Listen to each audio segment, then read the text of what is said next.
Welcome to Mysteries, Myths, and Legends. I'm Taylor. I'm Savannah. And I need to know right now, Savannah. Have you heard Billie Eilish's new album?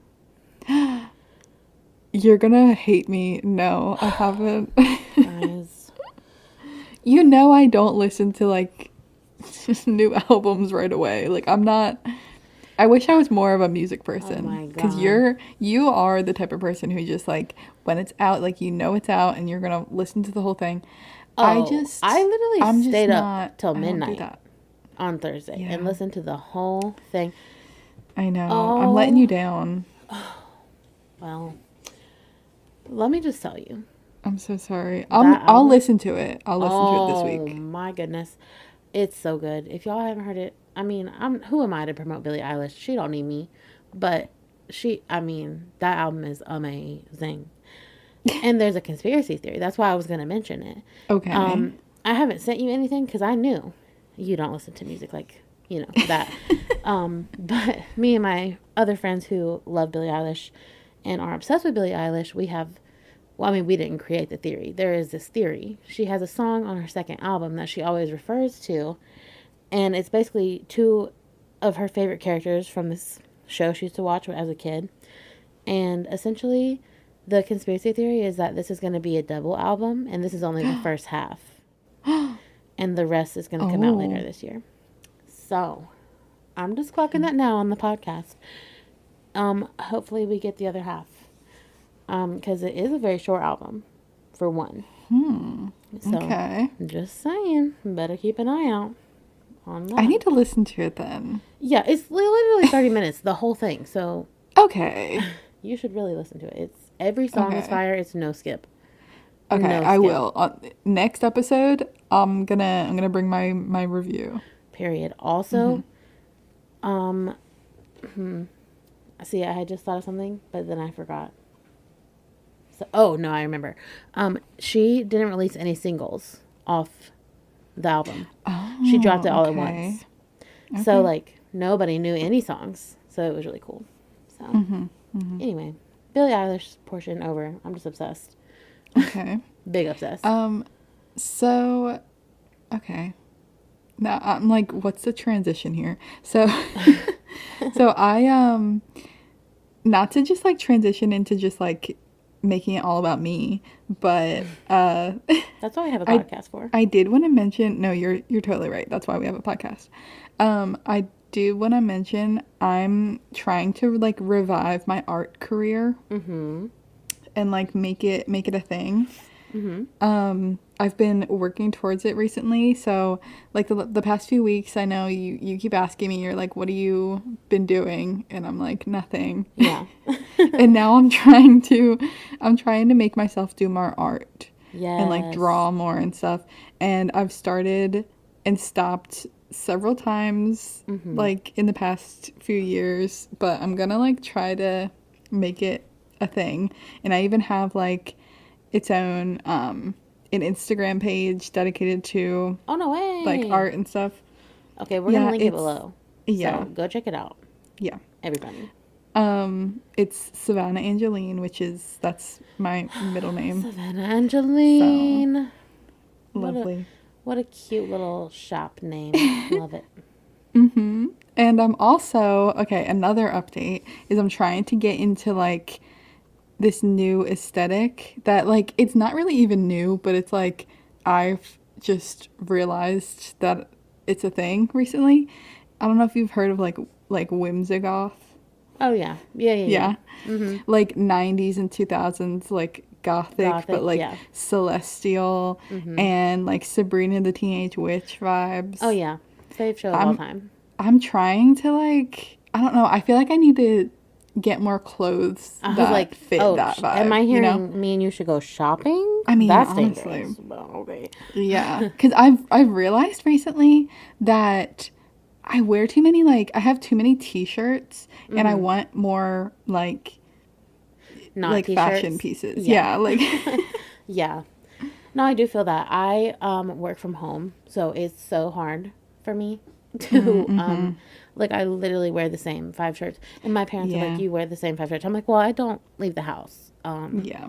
And when I do leave the house, they're like, why do you look so dressed up for? And I'm like, well, it's because I never leave the house. So Right. if I'm leaving the house, I had better probably just look good.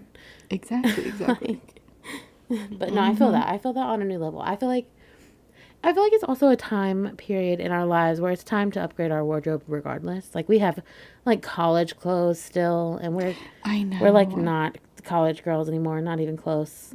Yeah. I got humbled. I know. Like when I bought my car, they were like they thought that I was a student because we look pretty young, I would say, but they were like, so when did you graduate? Like, are you in college? I was like, oh no, I'm not in college. I was like, baby, I graduated in 2019. And they were like, oh, and I was like, don't owe me like that. I know it's been 5 years, okay? I know. Yeah. And it hurts. But yeah, so I feel like I elevated fashion. I feel like it's time. I feel like it's time to go shopping. It's so hard because it's like it takes so much time to grow your wardrobe, I feel like, and I just want it all now. I know. I feel that. But we just, we need to start with the basic staple pieces. And then build up from there. So true. Okay, I just remembered something. Okay. Speaking of shopping, I purchased this is not an ad, okay? This is not an ad. But I did in fact purchase my first purchase off of TikTok Shop. Oh my gosh. Okay. You guys know those, like, I'm saying you guys as if you guys could answer me, but in general, you guys know those little rain, like, finger drum things that people like leave outside and it creates this like music or whatever. Oh, yeah. Well, I've always wanted one, but they're like hundreds and hundreds of dollars. And then I just happened to see one, like somebody was promoting it on TikTok Shop. And normally I'm like, get out of here with those ads. But then it said $7. And I was like, Okay. I think I can afford a $7 one, even if it is like obviously not going to be as good of quality as the hundreds of dollar ones. But I received it in the mail the other day. And it only took 3 days to get here, so I was very shook by that. It's purple. And if I was smart, I would have set it up so I could play you some notes. Next week. I'll play it for you next week. I will. But it is honestly, so much better than I thought it was going to be. Now, you can't play it with your fingers necessarily. You have to put these like little finger pads on or like the little drumsticks. But it's so magical, and it's purple and black, and it's giving Whimsigoth. That's why I said that. So I need to see it. It's a vibe. Yeah, I need to show you. I will show you after, and I will play it for you guys next week. I'll make a note. So perfect. Amazing. Oh my gosh! I almost forgot to mention this too. So okay, this is maybe like a mystery just happening in my own life recently. Okay. And so Garrett sort of mentioned it to you yesterday, Taylor. So, but I'm just going to share it with the pod. So recently there have been so many birds around our house, like just chirping at all hours of the night. Like why? Okay. Did you hear these birds? I did last night, but it was like getting dark, so maybe like 8 or 9 o'clock, and there were birds outside chirping. And Garrett, he claims that he hears them at like 4. No, didn't he say like 2, 3 a.m.? Yeah, he was saying like 2, 3 in the morning. Yeah. And I mean, I'm asleep at that point. Yeah. But I believe him. Okay, see, like, I didn't originally believe You don't? him. I didn't originally, because Garrett would say that, and it would be completely not true. But then he was like, no, I'm actually serious. And so I do believe him that he hears the birds. But I'm like, why? What is happening? Know, that's what I'm saying. Like, this is a mystery around our own house, that there's just birds just going at it in the darkness. Like, that's weird. Now, I will say, I think I do hear birds at like 8 or 9 p.m., especially owls. Yeah. Around my house. See, and it wasn't owls last night. It was birds chirping, like, you would expect them to be weird in the daylight. Okay, question. Do you put out like bird seed? See, I actually have recently set out a bird feeder, but I haven't refilled it in a while. Okay, I was going to say, because like I know they chirp a lot more in my house when my dad fills the feeders. But if you haven't been Yeah. feeding it, I don't Maybe know. maybe they're mad I didn't Or maybe fill they're it back hungry. up. Yeah, they're like, we're freaking starving. Give us food. Maybe. Yeah, because I put out a bird feeder because actually it was a gift. But I decided to put it out because the cat, Parm, she loves watching birds. So Oh, I was like, what a I'll cutie. put them out for her. Aren't you going to tell the pod who is recording with you? Oh, Speaking of, yeah. Little Parm, she's sitting in here with us today, our Parmosis, assistant. Parmosis Jones. She's on duty. Mrs. Jones. I make up a new She nickname for her is. every time I call her anything. But Yeah. little Parmy, our little assistant, is in the room as we speak. So, Yeah, she's actually looking out the window right now at some birds. So how cute. Are they chirping? they are. They're so loud. Like, I don't know what it is. It's just a mystery. Well, But there is that conspiracy theory that people believe that birds aren't real and they're see, actually and government drones. that's even more concerning. Like, why are they watching me? What are you up to? They've heard the podcast. They've heard the rumors. They're coming for us. We knew it was to happen one day. We just didn't know when. Just kidding. Everything we say on here is alleged. We would never, blame the government or on anything. No. Yeah. Never us. Yeah. Anyway. Anyway, moving on from that. If you wouldn't mind to go rate and review us on Apple Podcasts and Spotify, we would love that. And also, if you check out our TikTok and our YouTube, we would also love that. Yes, it would be great. Sure would be. But unless you have anything else, you want to jump on into our stories? Yes, we can jump on in. So this week, I felt like I haven't covered a cryptid in a while, and I was doing a lot of them for a good while, and then I just stopped. So we're going back to the cryptids this week. Love that. And this is one that I have never, like, I didn't even know it was a thing until I just looked up a list of cryptids and I found it on here. I was like, oh, okay. Nice. So today I'm going to be talking about the cactus cat. The cactus cat. That sounds fun. Yeah. So this is an American Southwest cryptid, or it's also called a fearsome critter. Oh, I love that. I was going to say that cactus cat gives the vibe of like an Arizona alcohol seltzer company. Oh my God. Yes, it really does. And once I describe this, it'll fit that even more. Wow. Honestly. Love that. So yeah, we're going out west with this one. So the first thing I want to talk about though is the like fearsome critters, because I had never heard that term before, No. but apparently it's like a thing. It's like it was a big part of North American folklore and mythology. Oh. Yeah, so How have we missed this all along? right? I know. So fearsome critters, they were like tall tale animals, like jokingly said to inhabit the wilderness. So right off the bat, we're saying that this is pretty much just like made up. Yeah. But, so it was part of oral tradition in logging camps. Uh-huh. But it also made its way to cowboy culture, as with this Yeah. critter, because this is out in the Southwest and there's not really logging out in the desert. So, True. This fearsome critter was actually listed in a book in 1910. It was listed in Fearsome Critters. Actually, no. Sorry, backing up. Fearsome Creatures of the Lumberwoods with a Few Desert and Mountain Beasts by Oh. William T. Cox. Period. So this is the first book of these types of creatures. Before this book came out, they were like only passed on orally. Like people would just tell the stories, Yeah. and somebody decided to write them down. So in general, fearsome critters were meant to be kind of like a joke. People joked around about them and used them to mess with like the new people at the work site, or they just used them as stories to, pass the time with each other. They also they weren't complete fabrications though, because there's like some truth to it. Like it's basically like a highly embellished story elaborated with personal experiences, but like, you know, mostly made up, but you know, maybe you saw something. For sure. You know For what sure. I mean? Yeah. Yeah. So yeah, we're gonna have to get into more fearsome critters later.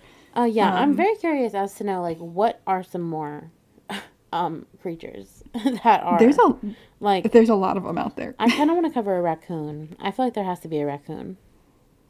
Oh, there has to be. There Yeah. has to be. We're going to look it up. So these creatures, the cactus cat, they're sighted out in the Southwest desert of like California, Nevada, New Mexico, and Colorado. And cowboys and pioneers told the stories of these creatures. So these cats, they're basically like a bobcat like animal, and they have like thorn like fur. So if you can imagine like thorns just sticking out. I imagine And like a cat, but also a porcupine.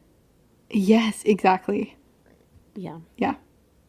And they also have like sharp bones protruding from their front legs, What? which is like, I guess, just Well, adding to the spikiness. I don't know. hate that. I actually hate that. Yeah. And their tail is branched. It has like Branched? branches. Oh my Yeah, god. like a cactus. Like, oh yeah. Makes Yeah. sense. Yeah. So they're like 16 to 20 pounds, and 3 to 4 feet in length. So about the size of a bobcat. And just like you said, their spikes are kind of like a porcupine or like a hedgehog or something. Yeah. Cute. But I bet they smell bad. If these creatures exist, I bet they smell bad because you know what? My friend had a hedgehog and it smelled so bad all the time. What? Did it No really? hate to, yeah. No hate to hedgehogs, but apparently they're hard to clean because of like the spikes. Oh, I didn't even Which, think of that. yeah, me neither until, yeah. Yeah, because like, can they even clean themselves? No, I really? don't think so. That's why they smell so bad. No hate to the, to my homies out there, No but hate. Oh my gosh. like they're cute, but that you do smell bad. Oh wow.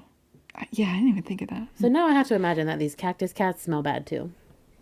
Possibly. And you know, honestly, the more I have some more to add to this that will probably make you think that they smell even worse. So Great.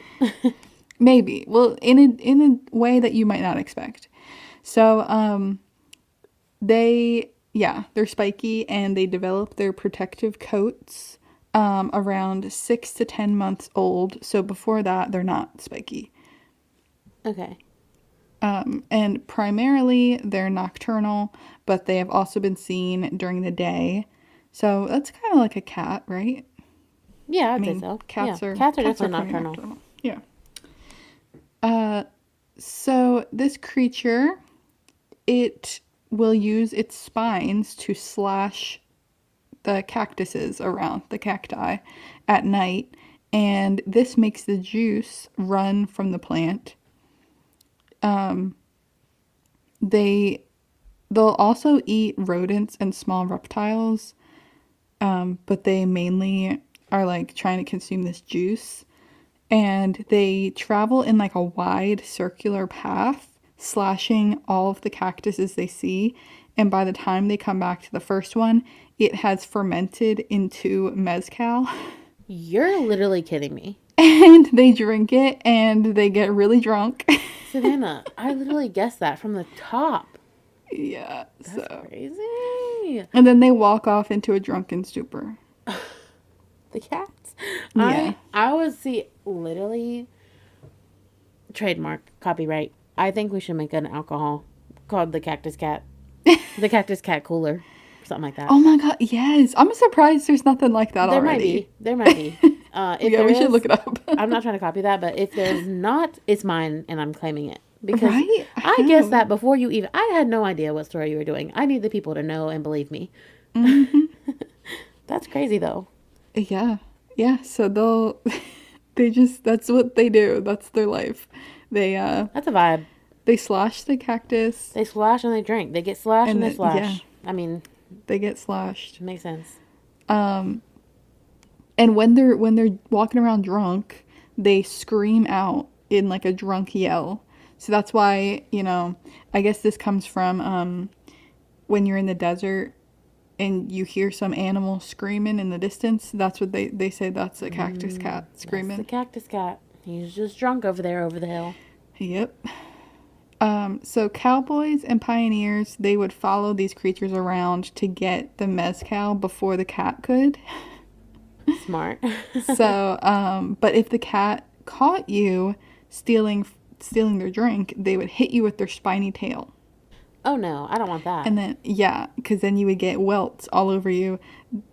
And it would look similar to heat rash and could even kill you. Oh, yeah, I was going to say, have you ever, like, got stuck by a cactus? It's so bad. No, I actually haven't. Oh, God, it's so bad. Even, like, the non-poisonous ones, it hurts so bad. There's so many little barbs, like, that just get stuck in you. Oh, God, it's horrible. Oh. So I can't imagine getting attacked by the cactus cat for real. Yeah. Honestly, I feel like this part of it comes from, this is going to sound morbid, but if somebody were to die in the desert from heat,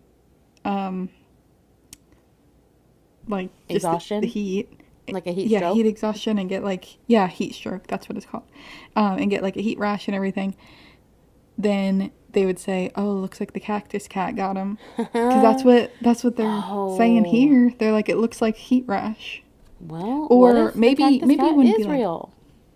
I mean, you never know. That's sad though, for real.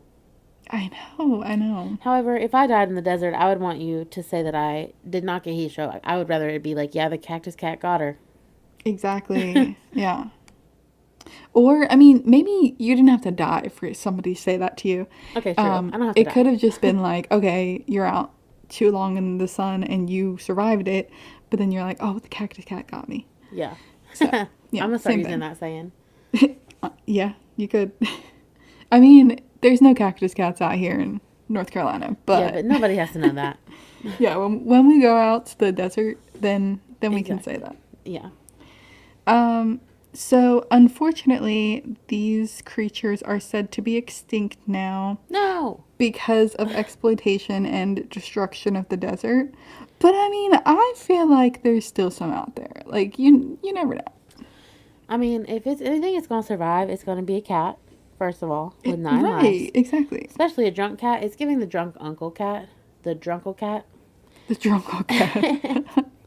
The drunkle cactus cat. And I'm feeling like there's probably at least one out there remaining.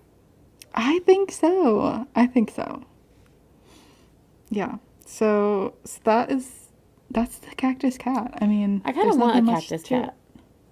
Like as a pet. But you can't pet it or anything. Well, you can pet porcupines and hedgehogs. I'm going to befriend the cat. I'll give it alcohol. Right? Like imagine me. I'm going to go make a cactus farm so that it can have the alcohol. But then I'm like, we're friends, you know? I want you to sit on my lap and I want to rub your spikes. Oh, okay. Yeah. Yeah. Yeah, and I guess if you like do it the right way, you won't get hurt, right? Yeah, exactly. Like if I'm giving it the alcohol, like I'm not trying to steal your, like they're mad because their alcohol was getting stolen, you know? You're right. Yeah. So they might be okay with me if I'm giving them alcohol. And if not, I'm going to have to find out the hard way. Wow, I love that. That was a cute little story. I mean, nothing really about it was cute, but in my head, it's like a cute little cat, you know? It is a cute little cat. I agree. I mean, that's just like cats in general. They're like so cute, but actually they're like low-key evil on the down low. Yeah, exactly. Yeah. And some other things I saw with this said that they were green, but I don't know. I feel like that just plays too much in like the cactus part of it. Because it's like, yeah, no. I don't know if they're actually green. This is not the Grinch, okay? Yeah. We do not live in Whoville or wherever the Grinch came from. I don't agree with that part of it. No. So I don't agree. We're leaving that part out. They're not green. No. I mean, that'd be cool if they were green, though. Yeah. Well, honestly, quite frankly, I have no idea how to transition into my story. It's so different. It's just, yeah, I don't think there's going to be a commonality in this one. Okay. Well, I guess in one way there might be. Anyway, for you, I have the mystery of the lost labyrinth of Egypt. Oh, okay. I mean, there Sphinx, is some. cats, sure, but it's not a part of my story. And you know? the desert. Okay, you're right. That's actually a big commonality. So Right. Yeah. Like, what do you mean? You're right. That's funny. Yeah, so we're covering the lost labyrinth of Egypt. And so obviously, as you can imagine, the story takes place in Egypt. I didn't know that there was a lost labyrinth. Me neither. Yeah. But honey, buckle up because this story is crazy. Okay. So obviously we know like the Egyptian pyramids and pyramids all around the world in and of themselves are a mystery, right? Like we don't really kind of know how they were built the way they were built. So perfectly like mathematical, Yeah. like in the time that they were built. So that's like a whole other like story we're going to have to just cover one day on here is the pyramid conspiracies. Because there's just too much. But there's always talk about the pyramids, who made the pyramids, what's inside the pyramids, blah blah blah. But have we ever talked about what's possibly underneath the pyramids? Because I surely had never thought about that. Yeah, no, I don't think so. No. Like literally no. Oh my god. Yeah, so let's just get on right into the story. So it is most popularly known as the Lost Labyrinth of Egypt, but it's also called the Hawara Labyrinth sometimes. So we'll find out more in the end of why it's called the Hawara Labyrinth. But it is, Hawara is actually a town that is 60 miles southeast of Cairo. If you know anything about that geography, not that far from like the pyramids. I mean, I personally don't, but okay, well, Cairo is like Cairo is in Egypt, and that is like where the main pyramids are. Like the pyramid. When I say pyramids, the one that you think about, they're in Cairo. Okay. So this is like only 60 miles away from Cairo. Okay. Hawara. So anyway, it is said that this like labyrinth, okay?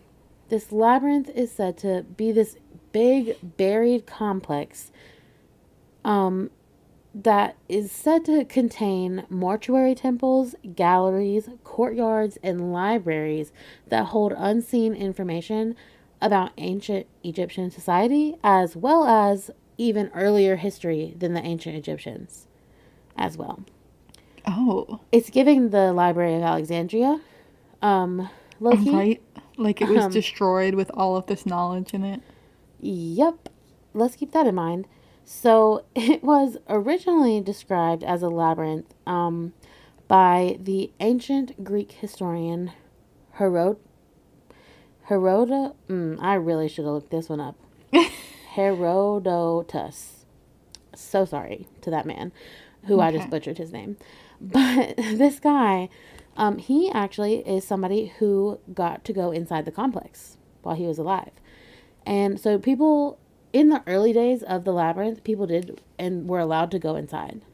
So that's interesting. Oh. But then that changed very quickly, and people weren't allowed to go anymore. So very interesting. Let's see here.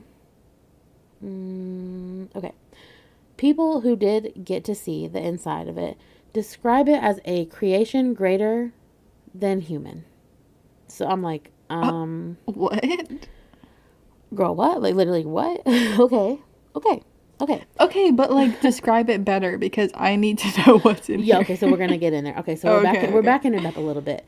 So if you don't know what a labyrinth is, first of all, it's basically a really, really complicated maze. Like, in and of itself, there's just like you could walk for miles and miles and get lost. So legend says that it was constructed to be very confusing as a way to keep visitors out and the temples safe because this was going to be a burial place.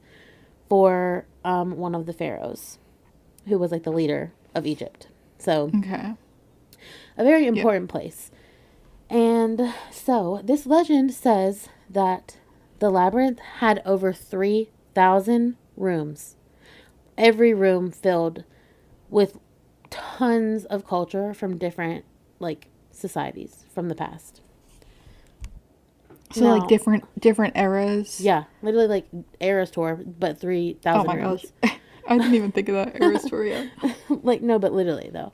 Like, each room was like a different, like, society. And there were over 3,000. That is humongous. I can't even think of the biggest house I've been in, but there's probably never been more than 20 rooms. So 3,000 is crazy. Right. And, like, how long does it take to build something like that? And how could you build? Because you know what? You're going to you're going to see. So, when do you think this was built? Savannah, I'd love for you to guess a year. Listen, I have no concept of time. Haha. I Yeah. have no idea. Yeah. Well, so we'll get there in just a second. So the labyrinth was built to basically be like the record holder of past lives, but also to be the home of the tomb of the pharaohs. And for this labyrinth, it was specifically made for the 6th pharaoh of the 12th dynasty of Egypt. So I don't know how to say his name, and I'm so sorry. And I did not want to butcher it like the other man's name I did, so I didn't even write it down. But it is said in this labyrinth there are 9 ginormous shrines made to this pharaoh. So that's crazy. And so now we get to the year. So this is the first written record of it, and it's possible that it could have been dated back even before this. But the first written record of this labyrinth comes from, drumroll please, 484 BCE. What? Yeah, 400 before the Common Era. So that's even before year 1. So that's even hard for me to just conceptualize in and of itself. You know? How do things like this get dated? I'm just like... Well, so BCE works backwards. So you got to remember that. Like... Yeah, but do they... I guess they just take part of the So the rock. material and date Yeah. it back. Yeah. So luckily That's it was so- built of stone, and so you are able to date stones. Okay. Yeah. You know, and like how old rocks are and stuff. Or at least to a certain degree, you know. But the reason that we know about this actually is from written record, not even just the date of the rock. So there's like multiple evidences that it was built for this long. Plus, obviously, the pyramids are on top of it. So, I mean, Right. Yeah. yeah, it had to be built first. So, anyway, I think this is possibly like the earliest story of time that we've maybe covered on this podcast. Yeah. Maybe. Probably. Like, I can't think of another one older than this, but maybe there is one. But, so yeah, I know it's like hard to even think about being in the 400s before it was even 0. But like, how were they? We don't even know how they built the pyramids. How the heck did they build this labyrinth that had 3,000 rooms and 9 ginormous shrines to this pharaoh, as well as everything else I'm gonna say? I'm like, they're like, we're not even there. I'm just confused. I'm so confused. The reason why I'm confused is because it's literally 2,000 years in the future as we're sitting here speaking, and they still take 30 plus years to build a freaking highway. So No, you're so right. I'm just confused. I didn't even think Like, I about- know we are lazier as a society, but there's no way that we've like gone that far back. Like, they have been working on this highway by my house since I was born, and I am about to be 27 years old. So, and it's still not done. I mean, it could have something to do with like the people who are working on the highways nowadays have rights. And like that is a good point. That is a good point. and like back in the day, they could, I mean, I just feel like it's a large possibility they could have been using slavery. Oh, well, no, I would say that's probably a given. But also at the same Yeah, time, it's so, just like- but also how? Like, I just don't know how they would have like constructed that. Like, I don't know. I guess I just don't know I what guess it was you, like yeah, back then. yeah. But it just in my head, there's no way that I could build that right now. Like, how did they do it? Did they even have math? I'm actually genuinely asking. Like, did they have math? Numerical, like They it's. had to have had it. I know, but like it's crazy to think about because this is way before like any like real math rules or science rules were put into place, you know? Like I don't know, it's just so crazy to think about. So, Yeah. I mean, I don't know. Like, I mean, our current science and math, like maybe they had their they own. had their own. Yeah, you know what? You're right. And if that's the case, honey, we need to go back to that cuz Oh my gosh. this Yeah. seems way cooler than what we got going on now. But Like, why do I feel like it's some? Okay, sorry interrupting no, again, you're but good. I feel like it's like they knew all that was going. They knew what was going on, and then somehow society, like we lost it, and then had to get it back again. You're right. Honestly, it probably just burned down in a fire like everything. Right? Yeah, Because like that's all of what always those, like, happens. yeah, yeah, all the tricks, the tips and tricks and stuff. They burned down in a fire, and then we had to relearn it. Yeah. And we did not relearn it the same way we did before. Not at all. Not even Yeah. close. It's really crazy. But anyway, so you want to hear the kicker? One of the kickers anyway of this story. Well, it's understood that sometime in the early 1200s, so kind of way in the future compared to the 400 BCE, we're now in the 1200 Common Era, which we live in today. Well, not 1200, but we're getting closer to the 2000s. So it's the early 1200s. The labyrinth was actually dismantled and destroyed, leaving only ruins of what it once was. What? And the reason because Wait. the reason this happened was actually because of the collapse of the Western Roman Empire. Uh-huh. And so the ruins actually they were found by the Western Roman people and searched and stolen from, and Yeah. like they even like stole down to the stone. They were like, we're taking everything. Yeah. So gradually over time, what was once this like magical, amazing, beautiful piece of artwork that thousands of people probably spent hours and hours and hours of time building, there was hardly anything left. And this caused it to kind of stop being remembered. And in turn, in the 1200s, people lost where it was. Okay. Like I they mean, couldn't trace back to where it could be located, and people just kind of forgot about it. yeah. I mean, See, that's. when you put it like that, it's like I guess I can see how stuff like this can get like lost. I mean, I guess if It's I lived just there, I would not. I mean, I see how it could get lost if it was gone, and then the people died who like knew about it, and then like they just like, didn't continue telling the story. But also, it's crazy because this is a huge labyrinth. Like this is huge. I mean, but it's as if it's like an abandoned city. Like nobody's going back to it. Nobody lives there. You're right. You're right.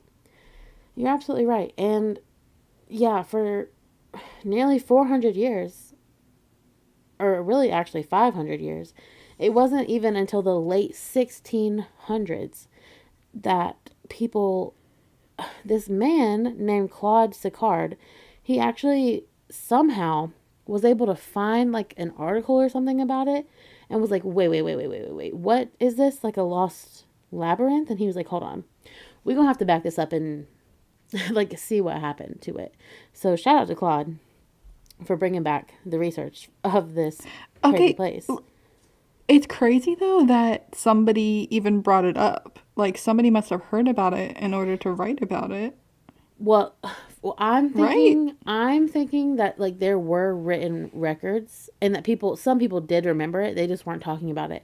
And also, you have to think this is the 1600s. We don't have like the internet to be like, hi, we have these ruins over here. We think they could be that lost labyrinth that we've been looking for. Like these people's Yeah. knowledge of what was going on at the time was so little. So it is crazy that this man, I think he was like a scientist researcher. So like I think it's what he studied kind of. So that's kind of how he like picked it up. Okay, okay. Yeah. And so it wasn't called Hawara at the time of like when it was built, but when Claude was alive and in the time of Claude rediscovering this like place in the labyrinth, he was like, okay, I actually think that based on what everybody is saying, I think that the ruins might be located in a town called Hawara, which is close to where he was. But this was just his theory. He wasn't positive that it was there. So he was like, it's a theory. And that's where he left it. I guess he was like, there's nothing I can do. But I just think it's in Hawara. He didn't go look. I mean, I think he went and looked, but like, just one man, that ain't enough. Like, it's not going to be enough to find ruins that have been missing for 500 years. So, 2 more centuries end up passing. And now it's the 1800s. And this is when 2 Frenchmen, whose names I could not butcher either, couldn't even try. So sorry. I really am so sorry. But they were so French. And I am not. No, I totally get it. So, yeah, but these 2 Frenchmen, these wonderful Frenchmen, they find what Claude had left off. And they were like, okay, no. We have to bring this labyrinth, like, back to popularity. We need to see what's going on. We need to build a team and we need to go try to find it. Because clearly there's things here, like, that so it could be in there. Like, just because it's ruins doesn't mean everything is gone, So, in 1843, the 2 Frenchmen get this, like, group of scientists and researchers, and they go out and they excavate the area that they thought this labyrinth would be in. So they're out there digging and digging in the city of Hawara, and all of a sudden, they hit brick after digging for days and days and days. And specifically, it was brick chambers that the researchers were able to later identify as confirmed being the missing labyrinth, dating back to the time when it was said to be built. So now this was huge, obviously. Rediscovering this labyrinth, they were like, okay, hold on, we found it again. We had it, it was destroyed, we lost it, but here we are back again, we found it. So this actually led to them finding the labyrinth's ruins. And so now here's the wild part. There actually was an entire town at this point that had been built on top of the ruins. And none of the people in this town knew that what they were living on top of. Okay, see, that's the part of it that gets me, that's like crazy to me. Because you would think that if people were there the whole time, then they should know. I don't think they were there the whole time. I think this was built later. Okay, so it was built and then abandoned, and then people just moved in and they're like, hey, this is a good spot for a city. Well, the labyrinth was there, and then a pyramid was built on top, and then the Roman thing happened, and they like took everything, and then everything was just ruins, and then I guess like the soil settled. I mean, at this point, it's been thousands of years. The soil settled over the ruins, and they're like, oh, look at this flat land. Let's build a town. That's how I imagine it going. Just because I've like all that time, there was time for all of that to happen. Yeah, and get lost. That's true. But it is crazy. And can you imagine if somebody just came to your door today and knocked on your door and was like, hi, we are with like some university, and actually your house is sitting on top of an old ancient labyrinth. That's crazy. Honey, I would lose my mind. That's crazy. I'd be like, okay, when can we go down there? And can we go down there right now? Right, and I'd be like, okay, does that mean it's my property? Or right, are you going to tell me I have to tear my house down and I have to move? Like, what's going on? So, yeah. So, actually, once they found the ruins, they were kind of able to go down into some parts of it, and they were able to recover 2 of the granite shrines. And they were able to restore them as much as possible. And they are featured in some museum. I couldn't find the name of what museum they are. But, so those 2, they were made of granite, the shrines. But I do want to mention something else they found. Was that all of the other statues, so they found the 2 shrines. Those are dedicated to the one pharaoh. But they found a ton of, like, countless of other statues. And all of them were made out of, what do you think, Savannah?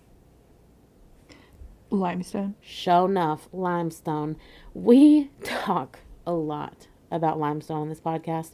if you have never listened, if you're just tuning in or you've missed every episode where we've talked about limestone, a lot of people believe that limestone is able to like withhold magical powers or energy just in general, like either dealing with like ghosts or aliens or all of the above. People think that for some reason limestone has a capability to like access other worldly dimensions kind of thing. So I kind of find it interesting that the statues from 400 BC were also being made with limestone when we're talking about like the pyramid theory in general. People do believe that aliens could have played a part in building the pyramids. I don't want to get into that because that's like a whole podcast episode, right? But there's just a lot of connections with aliens and the pyramids and limestone. And so the fact that all of this is here together, triangulated at these ruins of this labyrinth, is just kind of like, is that a coincidence? I don't know. I just don't really know. Yeah, like, yeah. Like, just everything you just said. Yeah, I just don't believe, I just kind of don't know if I can believe it's a coincidence. But who knows? Who's to say? Maybe limestone is just a stone of lime. Who knows? But, so... It's just a stone of lime. Okay, so we know that this labyrinth, originally, it was built to protect the pharaoh's body, right? And they made it a labyrinth literally so people could not get to him. But apparently, legend also says that back in the day, when it was all still built and it was all like original or whatever, and the pharaoh's body was there or whatever, that people would sneak in and hold hidden ceremonies. And now, I could not find what kind of hidden ceremonies. I don't know if it was like to honor the pharaoh or if it was something else. I don't know. There was no mention of like satanic things, but I'm like, I bet it's possible, at least. They're just doing, I mean, you know, it could be anything. It literally could be anything. So I'm like, that's also interesting. And so I figured I would leave you with a quote from somebody who did in fact go inside of the labyrinth in the beginning, back in its prime. And it was actually written down and quoted, which is crazy. So, yeah. So I will share with you what we could have had if this place had not been destroyed, okay? So this is a quote. Okay, wait, I'm like worried now. Yeah. So the quote is, "When I entered the sacred enclosure, I found a temple surrounded by columns, 40 on each side, and this building had a roof made of a single stone, carved with panels and richly adorned with excellent paintings. It contained memorials of the homeland of each of its kings, as well as of the temples and sacrifices carried out in it, all skillfully worked in paintings of the greatest beauty." Oh my God. And I'm like, oh my God. And then he like goes on to talk about how all the like history is in there, and now, just like the Library of Alexandria, all of that history is lost, and we do not have it anymore. And we don't know where it is. So that is the mystery of the lost labyrinth of Egypt. Lost / found, I would say. Lost and found. Yeah, see, it's found but and not, lost and found again, but also not again. But like not in its prime. No, like not to what it was when it was actually, like, it was what it was created for. It's just complete ruins now. And it sucks because I'm like, that would have been the coolest thing to go see. Ever.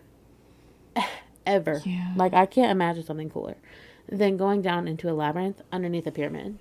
Like, are you kidding me? Because of those Romans. I know. And I'm like, y'all really... And the fact of the matter is that those people took all of that stuff and just sold it. Like, they didn't care about the history. They didn't care about, like, what it all meant, or, like, they didn't even care about how disrespectful it was to the people who were buried in this place. Like, you are not only stealing all this information and all this precious, like, things and paintings that these people have spent all this time on, but you're also desecrating their grave. And now you might be cursed because that was a pharaoh. I wouldn't want to mess with no pharaoh. I'll tell you that right now. I've seen Night at the Museum. I don't want nothing like that to happen to me. You're right. It actually would Oh my be cool. God. Can you imagine, like, they're cursed for generations? Right. Somebody, let me get in contact with somebody who has God. family in, like, that time period. Because I don't know. Like, and the thing, it just makes me so mad because they probably made, like, the littlest money off of selling those stones and stuff. And they were like, we don't even care. And I'm like, we could have had so much more information than we do now. Like, it makes me so mad. But luckily today, at least, we have, things in place to protect historical places now. So at least, 2024, that's one good thing we have. If this was still here today, it would 100% be like a historical protected site. So. Yeah, totally. So, yeah. But that's the Lost Labyrinth of Egypt. So, wild. Wow, I still want to go. Like, I want to see it. I know, but you said we're not allowed in there. No, not really, no. But I think that would be so cool to go in, even if it's well, the thing is, I was like, I know. I don't know if you can really go in it anymore. Yeah, you probably definitely can't, but I mean, like, even anybody. Seems like it would be cool. Because I think they got everything out that was, like, preservable. Definitely. By now, I would say. So, but it would be so actually, cool. I mean, maybe it would just be creepy then. I don't know. Ooh, it might be. Also, like, I just want to know, like, are there bodies still down there, or did they steal the bodies too? That's what I couldn't find, and I want to know. Because either way, it's not good. If they stole the bodies, that's absolutely crazy bonkers. But if they didn't steal the bodies, then that means they're still under there, just in the rubble of this ruins. Like, that's awful. Yeah. And sad. I mean, I know that they don't care, clearly, but, like, that's sad. Because they died knowing that they were going to have this beautiful resting place, and now, look at it. It's gone, destroyed. So, sad, but absolutely crazy. But yeah, definitely go check out our Instagram to see pictures from our stories this week. Yes, definitely. There's a lot of, like, drawn diagrams of what this place looked like, and they're pretty cool. Oh, okay. So. Yeah, there's definitely a lot of drawings of the Cactus Cat, too. I don't think there's any real photos, unfortunately. That's so sad. I don't know if there's any real photos of mine either, though. That's the thing. So, it's so sad. But definitely go check out our Instagram to see those.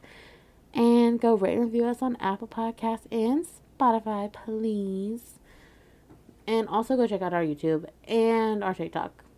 And also Savannah's art Instagram page. Yes. We got to get her blown up. All of the things. It'll be all linked below. Yep. Very easily accessible. But other than that, I guess that's really all I have for you guys this week. What about you, Savannah? Yeah, I think that is it. Alrighty. Well, then I guess we will see you guys next week. Cue the music.